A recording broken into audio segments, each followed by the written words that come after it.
If you are a full-time employee, contract worker, part-time worker, or even someone earning through apps and digital platforms, your working life is about to change in a big way. India has just rolled out one of its biggest labor reforms ever.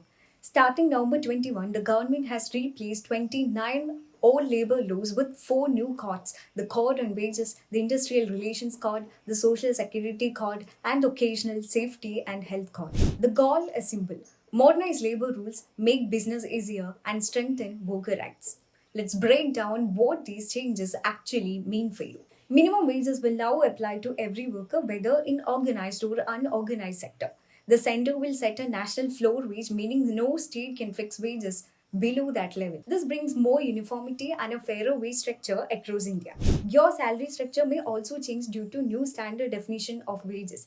Basic pay must now make up at least 50% of your total salary. In short term, take home pay may dip, but PF and gratuity contributions will rise, strengthening long term savings and retirement security. Gig and platform workers like delivery partners, cab drivers, and freelancers will now receive social security benefits.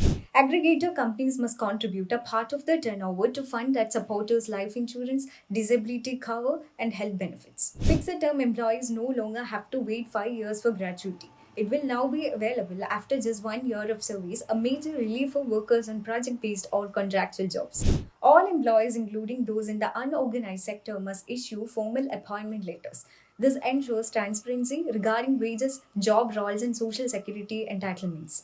Anyone working beyond normal hours must be paid at least twice the regular wage rate for overtime.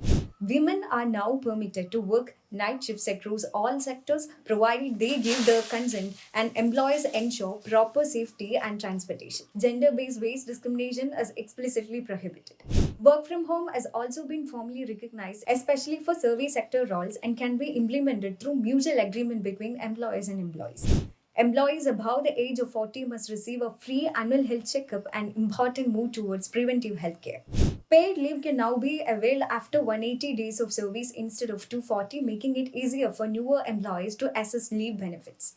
Employers must follow strict timelines for salary payments, such as paying monthly wages within 7 days of next month. If an employee resigns or is terminated, wages must be cleared within 2 working days. Accidents that occur while traveling between home and the workplace will now be treated as employment related, making workers eligible for compensation. Beyond these changes, the new code simplify complaints for employers with single registrations, single licenses, fewer inspections, and broader safety protections across industries, including digital and audiovisual sectors. Disputes will be resolved faster through new tribunals, and retrenched workers will receive a 15-day wage from a reskilling fund. Overall, India's labor landscape has undergone its biggest reset in decades. For workers, this means stronger protections, clearer benefits, and more predictable working conditions. For employers, it offers a simpler and cleaner compliance system. But the rollout has triggered sharp reactions. Opposition parties and several trade unions have criticized the move, calling the courts anti worker and pro corporate, and accusing the government of pushing them through without proper consultation. Parties like the Congress and CPIM argue that the laws dilute long standing worker protections on wages, job security, and the right to strike. Many unions have announced nationwide protests, saying their objections were ignored despite multiple rounds of meetings with the Labour Ministry. Left parties claim the court shifts power heavily towards employers, weaken collective bargaining, and may make hiring and firing easier. They say the reforms risk deepening insecurity for millions of workers. Industry reactions, however, are mixed.